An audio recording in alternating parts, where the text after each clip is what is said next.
Assalamualaikum warahmatullahi wabarakatuh. Alhamdulillahirabbil alamin wassalatu wassalamu ala asrofil anbiya'i wal mursalin wa ala alihi wa sahbihi ajmain. Rabbi shrahli sadri wa yassirli amri wahlul 'uqdatam min lisani yafqahu qawli. Amma ba'du. Alhamdulillahirabbil alamin. Segala puji bagi Allah yang telah mempertemukan kita pada hari ini, yang telah memberikan karunia hidup sehingga kita pada hari ini bisa menikmati bulan Ramadan yang penuh berkah ini. Salawat dan salam senantiasa tercurah kepada junjungan kita Nabi Muhammad SAW, pada keluarganya, sahabatnya, serta kita sebagai umatnya hingga akhir zaman. Sahabat madrasah yang dimuliakan oleh Allah. Pada kesempatan kali ini bukan berarti menggurui. Saya duduk di sini hanya ingin memberikan sedikit mengingatkan untuk diri sendiri khususnya dan untuk penyimak video ini, semoga bisa bermanfaat. Pada kesempatan kali ini, di bulan Ramadan ini, sebagaimana yang kita ketahui bahwa beribadah puasa adalah suatu kewajiban. Dengan tidak hanya menahan hawa nafsu, menahan makan dan minum, tapi juga menahan dari lisan yang tidak terjaga. Pada kesempatan kali ini, saya ingin menyampaikan, mengingatkan tentang larangan untuk mencela, atau dalam hal ini bagaimana kita menjaga lisan kita agar bisa terbiasa tidak menyakiti orang lain dengan lisan kita. Sebagaimana firman Allah dalam Al-Quran surat Al-Hujurat ayat 11 dinyatakan bahwa A'udzubillahi minasyaitonirrajim. Bismillahirrahmanirrahim.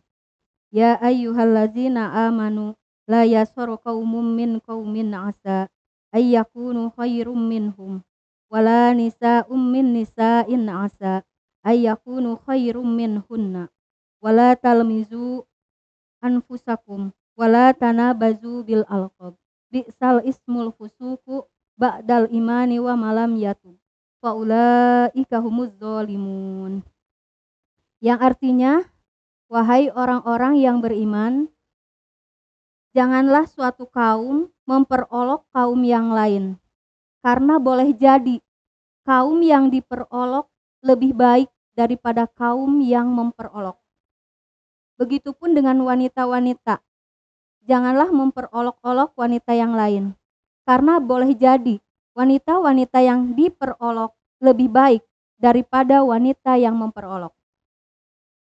Janganlah kamu saling mencela satu sama lain, dan jangan saling memanggil dengan gelar yang buruk. Seburuk-buruknya panggilan adalah panggilan setelah beriman. Barang siapa yang tidak bertobat, maka mereka itu orang-orang yang zalim. Dalam surat ini dijelaskan bahwa pentingnya menjaga lisan karena kita tidak tahu, mungkin saja ketika kita memperolok orang lain, belum tentu kita lebih baik daripada orang yang kita perolok. Bisa jadi orang yang kita perolok jauh lebih baik dibanding kita yang memperoloknya, menjelek-jelekan. Dalam hal ini, ketika kita memperolok, bisa kita mencelaknya, bisa kita memanggil dengan gelar-gelar yang buruk, yang mungkin tidak disukai oleh orang tersebut. Bisa pula dengan gelar-gelar yang buruk itu menjadikan orang yang kita cela atau orang yang kita perolok membuat sakit hati, sehingga kita bisa menzolimi orang tersebut.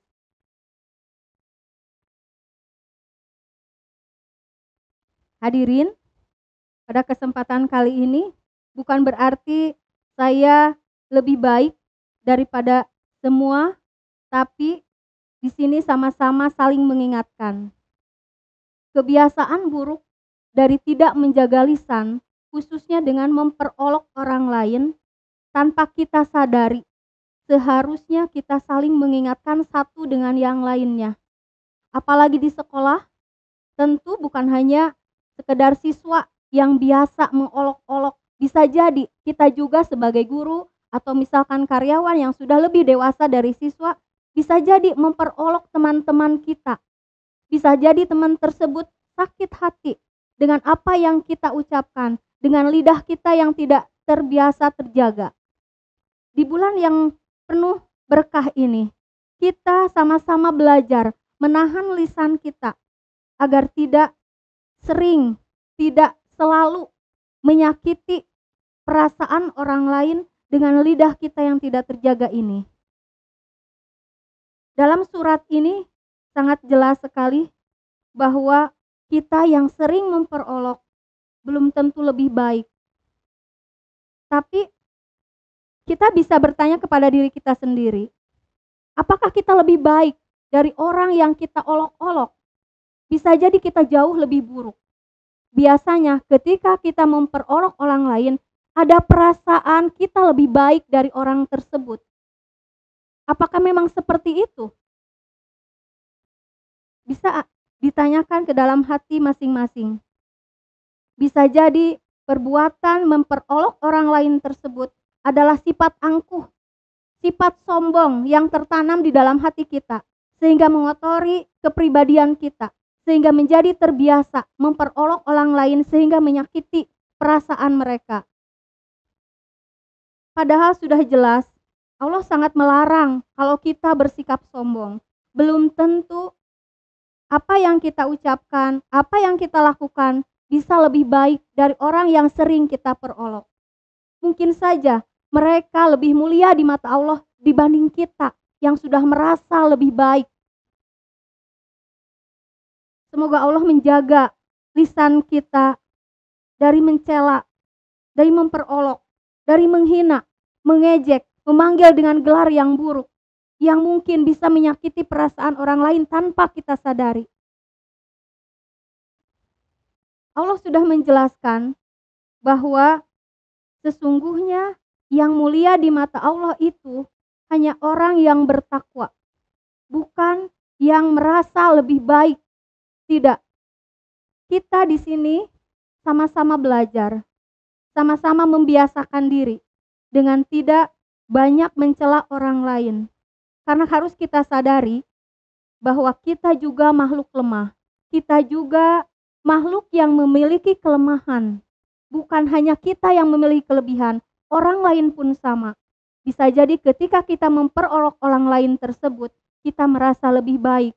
Sementara kita menutup hati kita bahwa orang tersebut memiliki kelebihan yang tidak kita akui. Sahabat madrasah, pada kesempatan kali ini saya memberikan tausiah sedikit. Ini bukan berarti saya lebih pintar. Tadi saya sudah menjelaskan bukan berarti saya lebih pintar. Tidak, sama sekali. Jauh banyak sekali yang jauh lebih pintar dari saya, lebih baik dari saya, lebih takwa dibanding saya. Saya hanya mengingatkan diri saya sendiri. Dan apabila apa yang saya ucapkan ini bermanfaat, alhamdulillah. Apabila tidak, mungkin ini hanya kebodohan saya semata. Kembali pada ayat yang tadi, bahwa kandungan dari surat Al-Hujurat ini sudah jelas bahwa pentingnya menjaga lisan. Dari ayat ini, yang pertama, mengingatkan kita untuk tidak mencela, untuk tidak memperolok orang lain, tidak berprasangka buruk, dan tidak mencari kesalahan-kesalahan orang lain. Yang kedua, dari ayat ini kita bisa mengambil hikmah bahwa dengan mencela bisa menyakiti perasaan orang lain. Ketika kita menyakiti, maka orang tersebut tidak nyaman dengan kita. Akan sakit hati kita. Sakit orang tersebut maksudnya. sehingga tidak akan tercipta suasana harmonis di lingkungan kita. Dari ayat ini juga bahwa Islam mengajarkan menjunjung tinggi kehormatan sesama muslim dan sesama manusia, sehingga dibutuhkan keharmonisan dalam kehidupan dengan tidak mencela, dengan tidak memperolok, dengan tidak memberi gelar dengan gelar-gelar yang buruk. Dari ayat ini pun kita berusaha untuk positive thinking, tidak berburuk sangka terhadap orang lain, karena bisa jadi bahwa orang yang sering kita perolok itu jauh lebih baik dibanding kita. Dari ayat ini pun Allah sudah memberikan penjelasan bahwa derajat kita di sisi Allah hanya sama semuanya.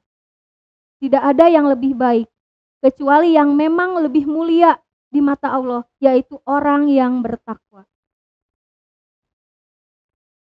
Kebiasaan memperolok ini sebetulnya sudah menjadi fenomena bukan hanya di sekolah, tapi di lingkungan-lingkungan yang lain. Dengan banyaknya kasus bullying, yaitu dengan mencela, memberikan gelar yang buruk oleh lisan yang tidak terjaga. Apa akibatnya? Tadi tidak harmonisnya hubungan persahabatan, hubungan pekerjaan, dan hubungan yang ada di lingkungan sekitar kita. Lalu, apa sih yang menyebabkan orang bisa mencela? Pasti bukan hanya sifat yang dimiliki oleh orang tersebut. Bisa juga ada faktor lain yang bisa menyebabkan orang tersebut sering mencela. Yang pertama, bisa jadi adanya lingkungan buruk di sekitarnya, sehingga kebiasaan-kebiasaan mencela mungkin saja ada di keluarganya, sehingga dia tidak sadar bahwa perbuatan tersebut buruk, sehingga terbawa ke lingkungan-lingkungan lainnya dan mencemarkan lingkungan-lingkungan tersebut. Yang kedua, ada sifat atau kepribadian yang kurang baik, misalkan sifat iri. Karena orang lain lebih baik, dia memberikan kabar buruk, memberikan gelar-gelar yang buruk agar orang tersebut tidak disukai oleh teman-temannya, sehingga memberikan berita palsu. Sifat iri, kemudian sifat yang kurang baik yang bisa mempengaruhi orang untuk memperolok, yaitu sifat sombong tadi, merasa superior, merasa paling hebat, merasa paling baik, padahal belum tentu. Faktor berikutnya yaitu adanya luka batin, adanya luka secara emosional, secara psikologis yang mengganggu mentalnya, sehingga dia butuh dorongan, butuh dukungan, butuh terapi agar jiwanya bisa lebih baik, agar jiwanya bisa lebih menjaga emosi, bisa mengontrol lisan, bisa mengontrol apa yang dia lakukan agar bisa lebih baik dari sebelum-sebelumnya, terutama dari lisannya. Hadirin, sahabat madrasah, tidak banyak yang akan saya sampaikan, mungkin itu saja. Semoga bermanfaat. Apabila ada yang bermanfaat, alhamdulillah. Apabila tidak bermanfaat ataupun kurang baik, itu semata-mata karena kebodohan saya. Jika itu suatu kebenaran, itu datangnya dari Allah. Jika itu keburukan, itu datang dari saya pribadi. Semoga ke depannya kita bisa menjaga lisan kita dengan membiasakan selama bulan Ramadan ini menjaga lisan, sehingga di bulan-bulan berikutnya lisan kita lebih terjaga. Amin. Demikian, mohon maaf apabila banyak kekurangan. Sekali lagi semoga bermanfaat. Mohon maaf jika ada lisan saya yang kurang terjaga, jika ada jarum yang patah, jangan disimpan di dalam peti. Jika ada kata-kata dari lisan saya yang salah, mohon tidak dimasukkan ke dalam hati. Wabillahi taufiq wal hidayah. Wassalamualaikum warahmatullahi wabarakatuh.